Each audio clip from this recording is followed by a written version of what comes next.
Hej og velkommen i netværket Grøn Ildsjæl. Jeg hedder Søren, og jeg er netværksleder. I dag har jeg allieret mig med min kollega Jesper, som er affaldskonsulent, og han skal vise os nogle af de ting, vi kan gå i gang med.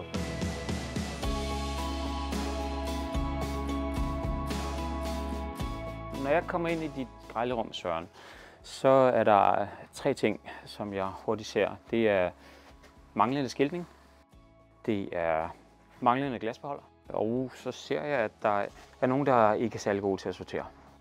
Det er noget, vi hurtigt kan gøre noget ved.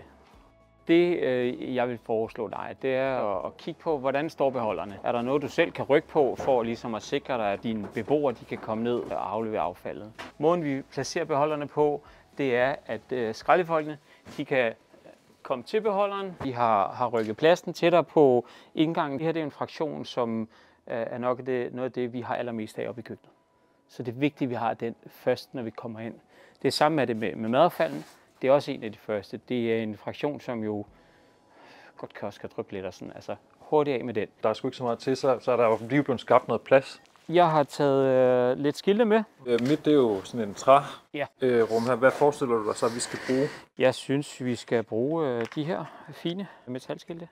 Min anbefaling det er jo, at vi hænger det så tæt på beholderen som muligt. Der er jo ikke noget at tage fejl af. Beboerne kan se skiltet, og det samme for skraldeholdet. Når de kommer og skal sætte beholderen retur, så ved de, hvor de skal sætte den.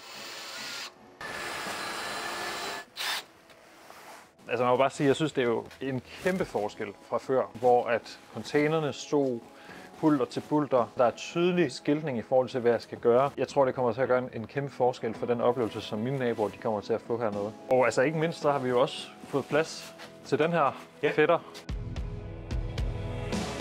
Vi kan se på vores adfærdsundersøgelser, at en god sortering op i køkkenet er med til at løfte sorteringen nede i gården også. Det er jo dejligt at se, at der bliver sorteret.